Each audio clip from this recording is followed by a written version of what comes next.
नमस्कार। City news channel में आपका स्वागत है। कल पहले चरण का वोटिंग पूरे महाराष्ट्र में यानी 5 लोकसभा क्षेत्र में हो गया महाराष्ट्र में। बाकी 26 तारीख को और आगे और अगले चरण में वोटिंग होंगे। चूँकि कल दिन भर खबरें ऐसी आ रही थी कि वोटिंग का प्रतिशत बहुत कम है, बहुत कम है, बहुत कम है। क्योंकि खबरें सिर्फ़ नागपुर की मात्र 1 सीट की थी कि वहाँ पे वोटिंग कम है। नागपुर का वोटिंग ऐसे भी कम है और बाकी जगह का कुल मिला के महाराष्ट्र में जो 5 सीटों का कल चुनाव हुआ, उसमें कुल 60% मतदान हुआ। एवरेज में जितना हर साल होता है 60% के आसपास मतदान हो गया है, जिसमें रामटेक 58.50%, नागपुर सबसे कम वर्ड जहाँ वोटिंग हुआ 53.71। दिन भर खबरें इसी की आ रही थी कि वोटिंग कम है। इस वोटिंग कम का परिणाम सीधा सरकार के साथ में डाला जा रहा था। आज जब हमने जयराम रमेश से भी बात की कि कम वोटिंग का क्या कारण है, तो उन्होंने कहा कि लोगों में उत्साह नहीं है वोट देने का, ना विरोध करने का वोट है, ना सरकार के साथ में, इसलिए। लेकिन जब अभी रिपोर्ट सारी जब देख रहे हैं हम लोग यहाँ पर वोटिंग की, तो एक ऑन एन एवरेज जो हर बार होता 60-65%, 60-65%, ये पहला फेज था अभी। और कल धूप भी ज़्यादा थी और शादियाँ भी शहर में बहुत है, तो उस हिसाब से 60% जो मतदान हुआ है 5 सीटों को मिलकर, ऑन एवरेज करीब करीब इतना ही मतदान होता है। इसमें रामटेक मैंने बताया कि 58-50, नागपुर 53.71%, भंडारा गोंदिया 64.8, यहाँ 64% हुआ है। तो वहीं गढ़चिरौली चिमूर, इसमें 67% मतदान रिकॉर्ड किया गया और चंद्रपुर 60%। इस प्रकार 5 सीटों का महाराष्ट्र का हम यदि देखें, 5 सीटों का मतदान इस प्रकार से हुआ। अब फिर भी नागपुर का मतदान बहुत कम हुआ। निश्चित रूप से यह चिंता का विषय है, जहां से गडकरी और कांग्रेस के विकास ठाकरे दो आमने सामने खड़े हैं। कई जगह से रिपोर्ट आ रही है कि कांग्रेस की पोजीशन बहुत अच्छी है, लेकिन कई लोग बोलते हैं कि आखिर एन के एन प्रकार गडकरी आखिर में अपनी जीत दर्ज कर लेंगे। गडकरी जो हमारे महाराष्ट्र की कहो, विदर्भ की कहो, सबसे सुरक्षित सीट मानी जा रही थी। गडकरी ने तो यहाँ तक कह दिया था कि मैं मेरे प्रचार में कहीं पे भी हम जो भोंगे, पोस्टर्स और ये नहीं लगाऊंगा, क्योंकि उन्हें लगता है कि विकास के कारण उनका इतना जनसंपर्क है कि उसके कारण ही मात्र खड़े रहने से चुन के आ जाएंगे। लेकिन चुनाव चुनाव होता है, कहीं पर भी आपने चाहे जितना भी वर्क कर लिया, बिना संपर्क किए, बिना संपर्क में रहे, क्योंकि नहीं तो इसका फायदा विपक्ष उठा लेता है। और कुछ हुआ भी, पहले पहले मुझे लगा कि शायद गडकरी कम प्रचार करेंगे वहाँ में, लेकिन बाद में उनको गली गली घर घर तक घूमना पड़ा, क्योंकि विपक्ष का प्रचार भी जोरों से था। अब जानते हैं कि ये कम ज़्यादा वोट, हालांकि हम तो इस हिसाब से चर्चा पे बैठे कि कम वोट का क्या परिणाम पड़ेगा, लेकिन जब रिपोर्ट ली है महाराष्ट्र की अधिकृत माहिती संचालक इनके ट्विटर पे से, तो उसमें यह आंकड़े आए सारे के सारे जो आपको हम दिखा रहे हैं यहाँ पे। तो अब इन आंकड़ों का, और अमरावती में हमने आज सारे अधिकारियों के पास भी यहाँ पे भेजा कि कम वोटिंग का परिणाम अमरावती शहर पे, क्योंकि क्या होता, पड़ोस में कम हुआ तो आसपास के पड़ोस के शहरों में बहुत जल्दी रूमर फैलती है, तो लोगों का भी वोटों के प्रति निराशाजनक व्यवहार रहता है। लेकिन वोटों का प्रतिशत 60% सब समाधान कारक है।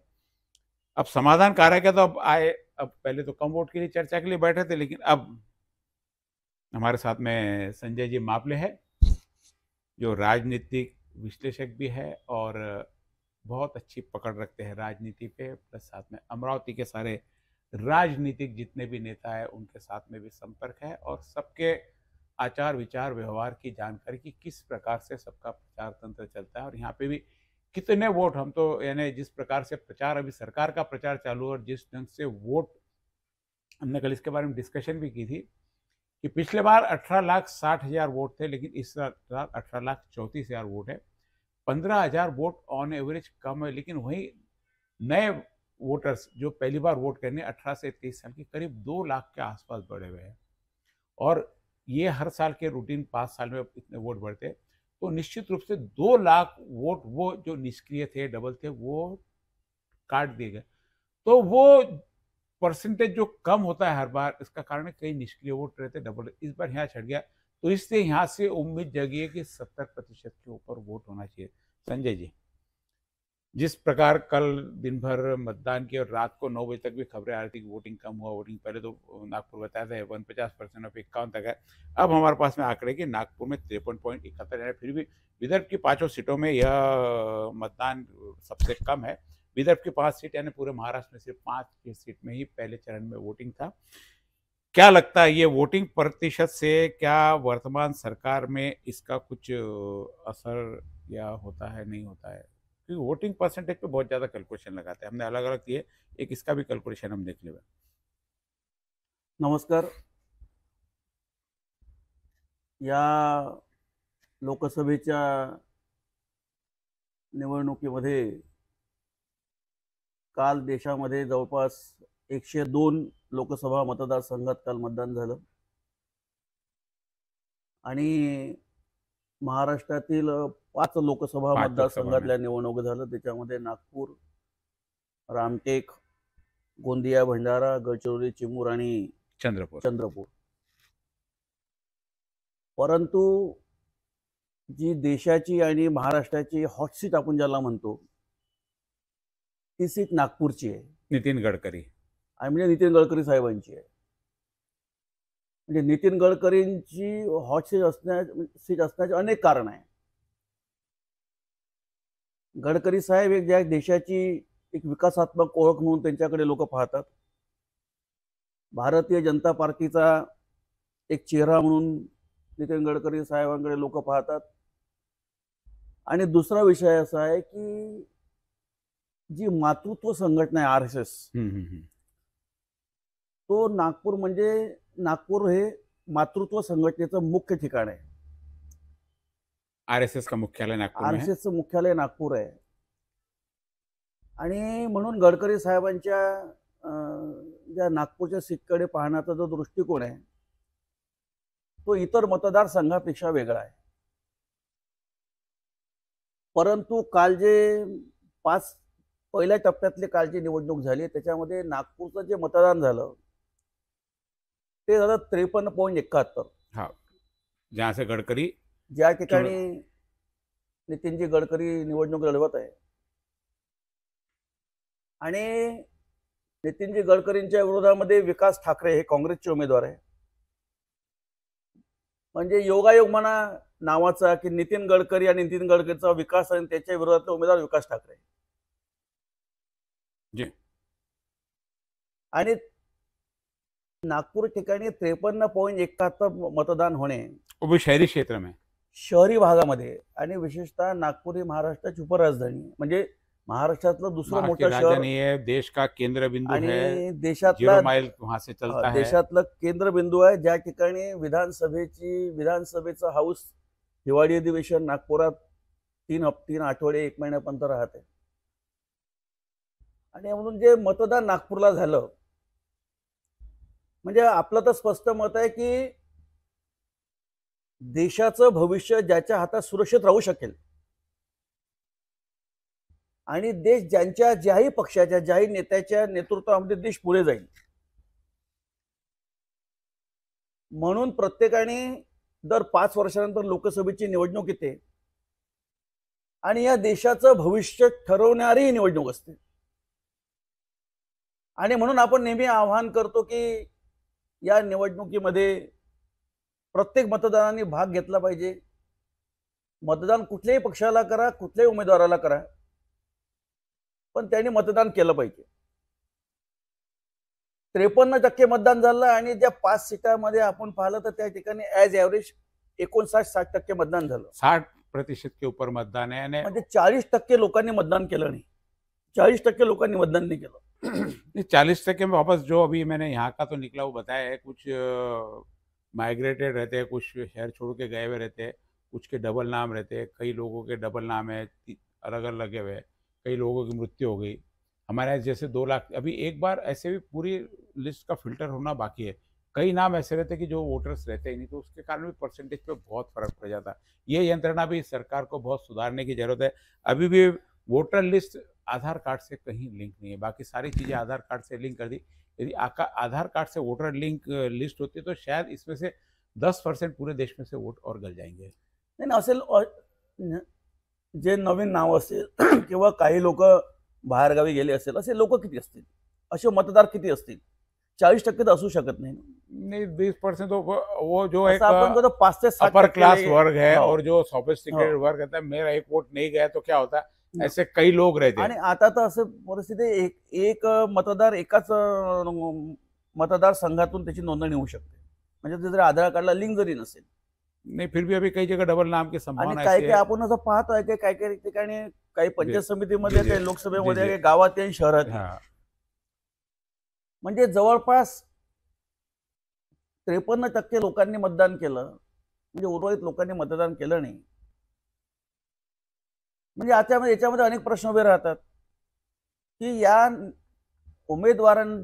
उमेदवारांकडून पक्षाला आणि या लोकशाहीमध्ये मतदान हा प्रत्येकाला दिलेला अधिकार आहे आणि या अधिकाराचा उपयोग खऱ्या अर्थानं प्रत्येक मतदारांनी केला पाहिजे.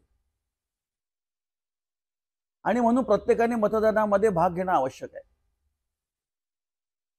एकीकडे आपण असं म्हणतो की समजा सरकार स्थिर असेल, अस्थिर असेल, बदललं असेल, तेच असेल, एक नेहमी ओरड राहते की हे सरकार कामाचं नाही, ते बरे होते, ते सरकार कामाचं नाही, हे बरं होतं.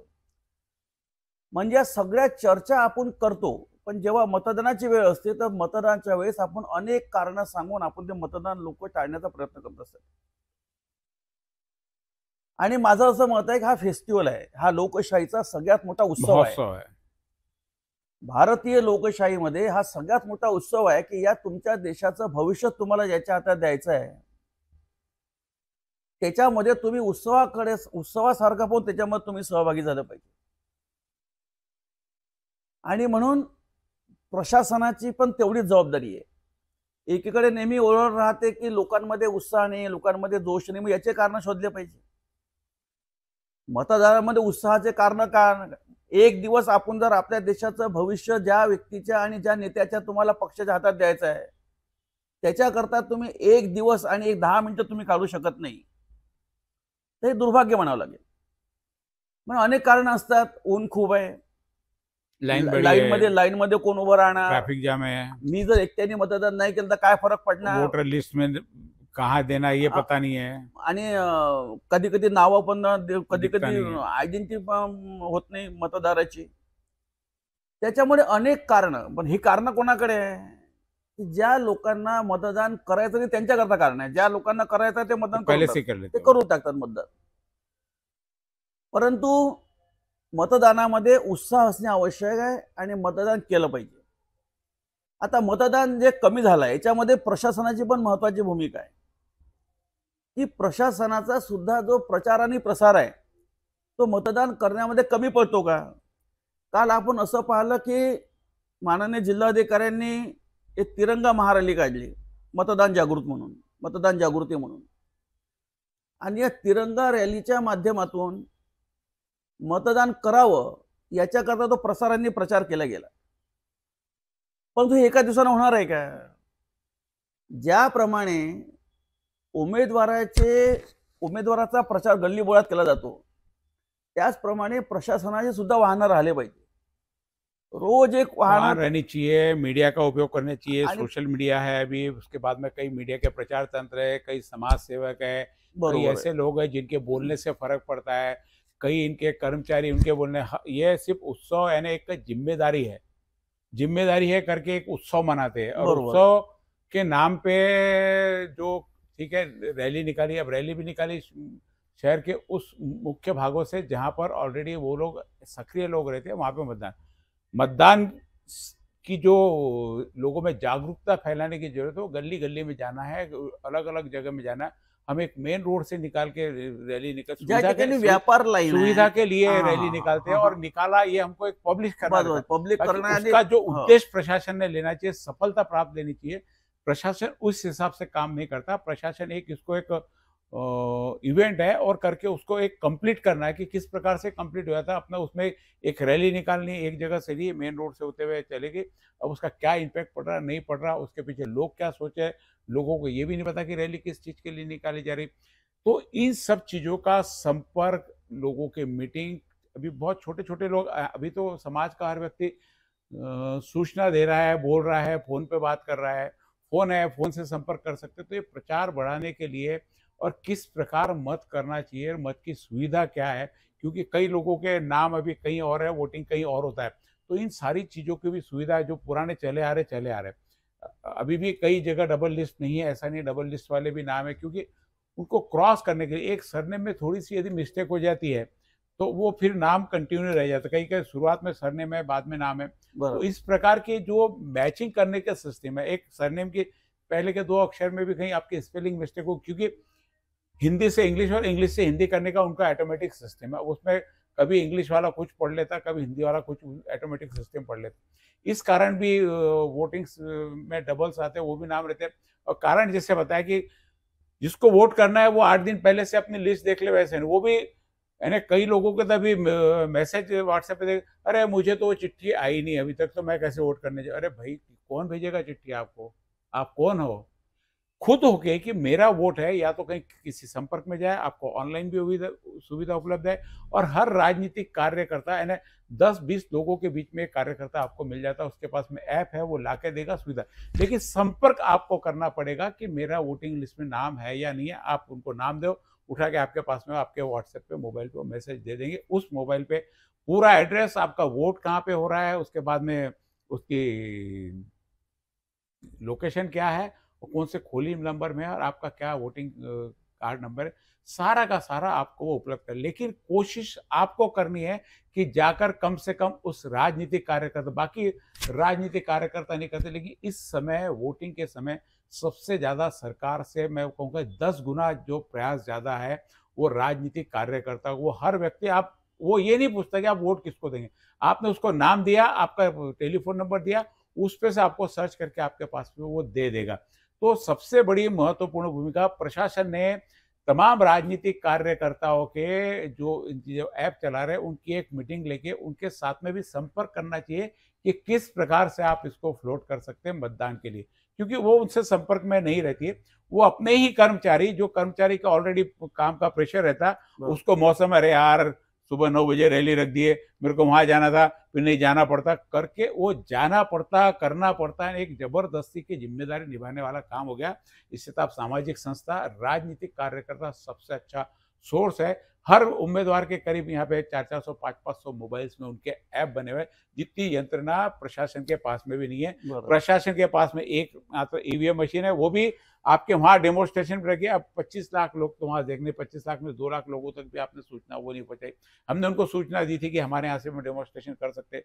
कोई प्रशासन की तरफ से ऐसा कोई भी प्रयास नहीं है। तो कहीं न कहीं वोटिंग कम करने में प्रशासन बहुत बड़ी ज़िम्मेदारी प्रशासन से लगती है, लेकिन साथ में जनता भी उतनी ही ज़िम्मेदार है। कई बहाने, ट्रैफिक जाम है, धूप ज़्यादा है, सुबह आप 7 बजे 6 से चल जाइए, 7 बजे वोटिंग हो जाता है। काम पे भी जाना, दुकान भी खोलना, तो 9 बजे तक आपकी, और कहीं पे भी लाइन में आपको 15 मिनट से ज़्यादा मुझे लगता है सुबह-सुबह खड़े नहीं। बरोबर. आखिरी-आखिरी में जब आप 5 बजे जाते हो तो सारा प्रेशर हो जाता है, उस समय शायद आपको 1 घंटा लग जाए, क्योंकि एक बार जो प्रीमाइसेस के अंदर आप चले गए, फिर 6 बजे, 7 बजे, 8 बजे जितने भी लोग वहाँ पे अंदर रहेंगे, आपको वोटिंग करके ही आपको वहाँ से वो बैलेट मशीन बाद में बंद होती है। तो वोटिंग के लिए ज़िम्मेदारी सरकार और प्रशासन के साथ में, राज्य के कार्यकर्ता के साथ में, आपकी खुद की भी ज़िम्मेदारी बनती है कि आप जाएँ और अपना वोट वहाँ पे करें। नहीं करेंगे तो फिर आपको ही पछतावा होता कि मैंने किसी वोट नहीं दिया और कोई गलत उम्मीदवार चुन कर आ गया है। तो आपकी ज़िम्मेदारी बनती है कि सही उम्मीदवार आपको, जैसे बताया कि 53% वोट मात्र है, कि 47% वोट उसमें नहीं है। 47% लोग, या तो फिर मैंने कहा बाहर, तो बाहर कितने लोग जाएँगे? माइग्रेट कितने लोग होंगे? कितने लोगों के नाम नहीं है? 5%, 10% काफ़ी हो गया। कई लोग तो कहते हैं ठीक है, मुझे क्या जाना, धूप में है, नहीं भी गए तो क्या है, और कई लोग उद्देश्य से, उनको दूसरी पार्टी को वोट देना नहीं है। कई विचारधारा के लोग रहते हैं, लेकिन अपना भी व्यक्ति उनको जो है विचारधारा, वो भी बराबर नहीं रहता। ऐसे समय में वो लोग वोट से निष्क्रिय रहते हैं, और ऐसा हमेशा किसी उम्मीदवार को गिराने के लिए ऐसा प्रयोग किया जाता है पार्टी द्वारा भी। ये बात बहुत सोचने समझने वाली है कि ऐसा क्यों, क्योंकि कम वोटिंग शहरी क्षेत्र में किसी भी प्रकार से पचने वाली बात नहीं है। नाही, इलेक्शन कमिशनरच्या ज्या गाईडलाईन्स आहे, प्रशासनाला इलेक्शन कमिशनरच्या ज्या गाईडलाईन्स आहे की तुम्ही रॅली काढा, पण रॅली कुठून गेली पाहिजे? गल्ली गल्लीतून. अमरावतीहून का रॅली काढली? नेहरू मैदानातून निघाली. ती व्यापाऱ्यांच्या ज्या ठिकाणी म्हणजे व्यापार लाईन आहे आपल्या अमरावतीची, जी व्यापार लाईन आहे त्या मार्केटमधून गेली आणि तिथे विसर्जित करण्यात आली. पण एवढ्या मोठ्या अमरावती महानगरामध्ये ती रॅली खऱ्या अर्थानं गल्लीबोळीतून जरी नाही गेली तरी अमरावतीतल्या रहिवासी एरियातल्या जे मेन एरिया आहे तिथून लोक बाहेर निघाले पाहिजे. ती रॅली पाहण्याकरता लोक नेहरू बाहेर आले मैदान पाहिजे. से जवाहर गेट बुधवारा होते हुए वो पठान चौक होते हुए आते थे, हाँ, तो मग एक त्याच्यामध्ये बहुत बड़ा मॉब, करीब करीब हाँ. लाख लोगों का मॉब इतने एरिया में मिल जाता था इनको. आणि आणि त्याच्यामध्ये जे पॉलिटिकल्स म्हणजे तुम्ही जसं प्रशासनाला तुम्ही सगळे कर्मचाऱ्यांना जसं तुम्ही बोलावलं तर पॉलिटिकल लोकांना त्याच्यामध्ये भाग म्हणजे कार्यकर्त्यांना, उमेदवारांना नाही तर कार्यकर्त्यांना त्याच्यामध्ये सामावून घेतलं तर कमीत कमी ती जी रॅली आहे ती रॅली कमीत कमी अमरावतीच्या जे पॉप्युलेशन त्याच्या 50% पॉप्युलेशन मध्ये तरी कमीत कमी रॅली घुमली पाहिजे, फिरली पाहिजे. 20% पॉप्युलेशन भी बहुत ठीक बड़ी आहे, बात है घूमने के आपण लिए. 20%. दुसरी विषय असा आहे की आता अमरावतीमध्ये 36 उमेदवार आहे. 36 उमेदवार राहिले तर माझ्या माहितीप्रमाणे त्याच्यामध्ये 3 मशीन राहतील. ती पण जनजागृती प्रत्येक आणि आता आपण जो म्हणतो मतदार जागृत आहे, पण खूप काही लोक आपल्याला असे आपल्याला पाहायला मिळतात की आता 3 मशीन आहे, मग तिन्ही मशीनची बटन दाबावं लागते का? हा प्रश्न पूछते ऐसे म्हणजे असं म्हणजे तिन्ही मशीन मध्ये बटन दाबावं लागते का? मग त्याला 3 मशीन दिसतात. तर या सगळ्या गोष्टीवर जनजागृती प्रशासनाने केली पाहिजे. राजकारणामध्ये जे लोक आहेत, जे राजकारणाचे उमेदवार आहेत, त्यांचे जे प्रतिनिधी आहेत, त्यांचे जे कार्यकर्ते आहेत, त्यांचे जे पदाधिकारी आहेत, हे तर करणारच आहे. पण प्रशासनाने सुद्धा ही भूमिका प्रामाणिकपणे निभवली पाहिजे. आणि आता आपल्याला जवळपास 3 दिवस कमी आहे. म्हणजे उमेदवाराला 4 दिवसाचा प्रचार बाकी आहे. पण मतदान करा याच्याकरता की 4 दिवसाचा विषय बाकी नाही. 26 तारखेपर्यंत 25 तारखेपर्यंत ते या मतदान करा या विषयावर ते जनजागृती करू शकतात, म्हणजे त्यांनी केली पाहिजे आणि ते करू शकतात. आणि म्हणून मतदानामध्ये जनजागृती करणं आणि मतदानाला त्यांना त्या ठिकाणी आणणं. मी म्हटलं किंवा राज्यकर्ते जे आपले उमेदवार आहे त्यांच्या गाड्या राहतात, जे घरातले वृद्ध असेल किंवा कोणी आजारी असेल किंवा कोणी फ्रॅक्चर असेल, कोणी ऍक्सिडेंट झाला असेल, जो चालू शकतो आणि फिरू शकतो त्याला आणण्याकरता गाड्या असतात. माझं असं मत आहे प्रशासनाने सुद्धा ती जबाबदारी निभवली पाहिजे.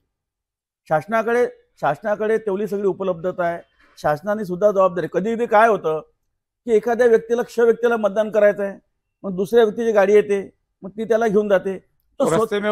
तो स्वतःच्या स्वातंत्र्यपणे तो मतदान करू शकत. त्याला असं वाटतं की मला ही गाडी न्यायला आली. आपने बिल्कुल सही कहा कि एक्चुअल जो लास्ट मोमेंट पे जो आखिरी के वोट थे 10% से ज़्यादा ऐसे वोट समय पर कन्वर्ट, जिसकी यंत्रणा बड़ी रही, जिसका सुविधा साधन ज़्यादा रहे, जो वोटर्स तक पहुंचता हो और उसको ऑलरेडी मालूम हो कि इसका घर कहाँ, सारी चीज़ों की जानकारी, तो ये गली गली के कार्यकर्ता जो राजनीतिक पार्टी होते हर राजनीतिक पार्टी के कार्यकर्ता अभी 3 मुख्य रूप से अपने पास यहाँ पे उम्मीदवार है, पार्टी है जिनकी गली गली में घर घर तक पहुंच है. बीजेपी के कार्यकर्ता हर 10 लोगों के बीच में कार्यकर्ता मिल जाएगा, कांग्रेस का हर 10 लोगों के बीच में कार्यकर्ता मिल जाएगा. प्रहार ने नई अपनी उड़ान भरी है पूरी अभी, तो उनके भी कार्यकर्ता प्रहार के भी कहीं कम नहीं है. और नए लोग बहुत जुड़ते चले गए क्योंकि कुछ कांग्रेस से नाराज थे, कुछ बीजेपी से नाराज थे और खुद उनका. तो कुल मिला के यदि तीनों पार्टियां मिलके भी वोटिंग लाती है क्योंकि 50% लोग स्वयं स्फूर्त होकर मतदान करने आते हैं और 20% के 10 से 20% वोट जो रहते हैं वो लाए जाते हैं. तो लाए जाने का यदि प्रमाण बढ़ता है, क्योंकि देखो हम भी वोट करने खुद जाएं, किसी की राह नहीं देखते, तो 50% लोग अपनी जिम्मेदारी निभाते पूरा कि मुझे जाके वोट देना है या तो मुझे बाहर जाना है तो मैं सुबह पहले देख आ जाऊँ.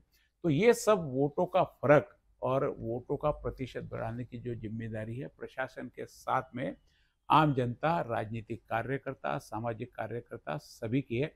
अमरावती का यदि 80% के आसपास वोट जाता है तो एक नया रिकॉर्ड बनेगा. हालांकि हमने देखा कि पहाड़ी क्षेत्र जितने भी उधर नॉर्थ ईस्ट में भी वहाँ पे 72, 80, 90% तक वोटिंग हुआ है. तो हमारे यहाँ भी ये सुविधा उपलब्ध हो सकती है क्योंकि साधन सब उपलब्ध है और ज़्यादा से ज़्यादा 500 मीटर की दूरी पे आपका मतदान केंद्र है. बहुत ज़्यादा होगा तो 1 किलोमीटर, इससे ज़्यादा दूरी आप कहीं अब अपने एरिया से दूर चले गए जाने के लिए, रहने के लिए, तो एक बात अलग हो सकती है, लेकिन आपको कहीं पे भी 1 किलोमीटर की दूरी से ज़्यादा मतदान नहीं। ये सुविधा प्रशासन ने की है, प्रशासन ने बहुत सारे काम किए, नहीं किए ऐसे नहीं है। आप तक सारे वोटर की लिस्ट आपकी तैयार है। हर एरिया में मतदान जो है ना परंपरागत चला आ रहा, वहाँ पे जाके सुविधा है, आपको पार्किंग की सुविधा है, आपको वहाँ पानी पीने की सुविधा है। जहाँ यदि ओपन शेड है और अभी धूप का मामला है तो वहाँ पे शेड डाला हुआ। ये सारी सुविधाएं सरकार की तरफ से, प्रशासन की तरफ से की जा रही। अब प्रशासन वोटिंग के दिन आपके घर पे फोन करके आपको लेने गाड़ी नहीं भेज सकता, उसके लिए आपको आना है। जागृति सभी को करीब करीब, कोई ऐसा नहीं है कि जिसको 26 तारीख को चुनाव हो और उसको जानकारी नहीं है। अब जागृति थी भाई 26 तारीख का चुनाव, इसकी सूचना आप तक किसी भी माध्यम से हो पहुंच गई है, तो आपको वोट करना ये आपकी जिम्मेदारी है।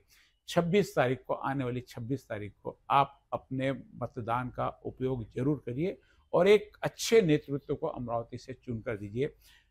संजय जी और हम आपके साथ में लगातार बने हैं नए नए विषयों के साथ में। हमने आज का मतदान कम और क्यों करना चाहिए, क्यों कम हुआ, कम के कारण क्या और बढ़ने के कारण, अभी ये सरकार के साथ में है कि सरकार के साथ में कम ज़्यादा मत का क्या फ़र्क पड़ता है, इसके लिए एक अलग विश्लेषण तक हम इसकी अलग से एक एपिसोड बनाएंगे जिसमें बताएंगे कि यदि कम मतदान होता है तो प्रस्तावित को फर्क पड़ता है या विरोध करने में। क्योंकि विरोध करने में भी ताकत से लोग निकलना चाहिए। यदि आपका विरोध है तो भी निकले, तो भी आप मतदान के माध्यम से बनाइए। यदि आपको समर्थ है तो मतदान के, आपके पास में यही एक समय है जो देश का भविष्य निर्माण कर सकता है। बरोबर. तर त्या दिवशी काय राहते ऍक्च्युली, ज्या दिवशी निवडणूक राहते त्या दिवशी सुट्टी पण असते आणि व्यापार, जे मोठे व्यापार आहेत, व्यापार पण त्या दिवशी बंद असतो निवडणुकीच्या शुक्र फिर दिवशी. शनिवार रविवार की 2 दिन छुट्टी है। आणि शनिवार रविवारी पुन्हा सुट्टी आहे. म्हणजे शासनाची सुट्टी आहे पण व्यापारी बंद राहतो त्या जी, दिवशी. जी. म्हणजे मोठी म्हणजे व्यापारी भेटतात ती पण बंद राहते. आणि त्याच्यामुळे मी तर दुसरं असं म्हणेल की ज्या ज्या व्यापारामध्ये, ज्या ज्या मोठ्या व्यवसायामध्ये खूप काही एम्प्लॉईज आहेत त्या ठिकाणी, किंवा त्या त्या ठिकाणी जो ओनर आहे, मालक आहे, त्यांनी सुद्धा आपल्या असलेल्या त्या व्यक्तीला वोटिंग के लिए तो कम से कम चांगलं- उतनी छुट्टी दे देनी चाहिए नाही, क्योंकि मार्केट बंद नहीं सुट्टी- रहता। त्यांना सुट्टी पण दिली पाहिजे आणि त्यांना सांगितलं पण पाहिजे, मी पण मतदान करणार आहे आणि तुम्हाला पण करायचं आहे. ही जागृती प्रत्येकामध्ये असली पाहिजे. नहीं, मैं हाँ, तो इससे हाँ. अलग आपको ये सलाह दूंगा कि भैया वोट करके आओ, बताओ एक दिन की पगार ज्यादा ले लो। हाँ हाँ क्योंकि क्या छुट्टी देते ना तो छुट्टी मनाने चल जाते, हाँ. तो छुट्टी देने की भी जो सिस्टम है वो भी नहीं, कहीं तो भी मतदान की प्रक्रिया पे इफेक्ट करती खूप है। लोक तर टूर काढतात त्या दिवशी. नहीं नहीं, बहुत इफेक्ट, तो छुट्टी नहीं देनी आता चाहिए। 3 दिवस सुट्टी आहे, तर 3 दिवसात टूर निघेल. जी. पण लोकशाहीमध्ये तुम्हाला एवढा मोठा जो अधिकार दिला आहे, तो उत्सव आहे, खरा उत्सव आहे. कारण की लोकसभा इतकी मोठी निवडणूक देशामध्ये कोणतीच नाही. जी निवडणूक देशामध्ये रोजगार, भ्रष्टाचार, त्याच्यानंतर विकास, महागाई, या सर्व विषयावर ही निवडणूक लढवली जाते. आणि हे सगळे मुद्दे संसदेमध्ये देश का येतात. भविष्य कौन देशच्या निर्भर भविष्य, करेगा, देशाचा आपका भविष्य कौन निर्भर करेगा, ये सारी चीजों के लिए यह चुनाव, यह वार्ड का चुनाव नहीं है, विधानसभा का चुनाव नहीं, इस चुनाव का महत्व पूरे देश और उस देश के प्रति जिसकी विदेशों में भी तूती बोलती है, इसके लिए मतदान आपके लिए जरूरी है। 26 तारीख को आप वोट करने जरूर जाइए और नए विषयों के साथ में आपके साथ में फिर हम जुड़ेंगे। आप देखते रहिए सिटी न्यूज़ चैनल। आप यूट्यूब पर, फेसबुक पर, इंस्टाग्राम पर भी ये सारी चीज़ें हमारे चैनल के माध्यम से देख सकते। टीवी पे आप देख सकते। बहुत ही जल्द हम हमारा यह चैनल अकोला और नागपुर भी शुरू करने जा रहे हैं। नागपुर और अकोला से काफ़ी लोगों की हमारे साथ, तो वहाँ एक अकोला और नागपुर, यह आने वाले 8 से 10 दिन में हमारा चैनल वहाँ भी शुरू हो जाएगा और पुनः अगले महीने में शुरू करने का प्रयास शुरू है हमारा। तो यह आपका यह सिटी न्यूज़ अमरावती से निकल कर, अमरावती के पूरे ग्रामीण क्षेत्र से निकलकर अब अकोला, नागपुर और पुणे की तरफ बढ़ रहा है। आपके आशीर्वाद लगातार हमारे साथ बने रहे, उसके लिए हमारे चैनल को फॉलो करें, लाइक करें और जो भी आपको लगता है इसमें कमेंट्स जरूर करें। नमस्कार।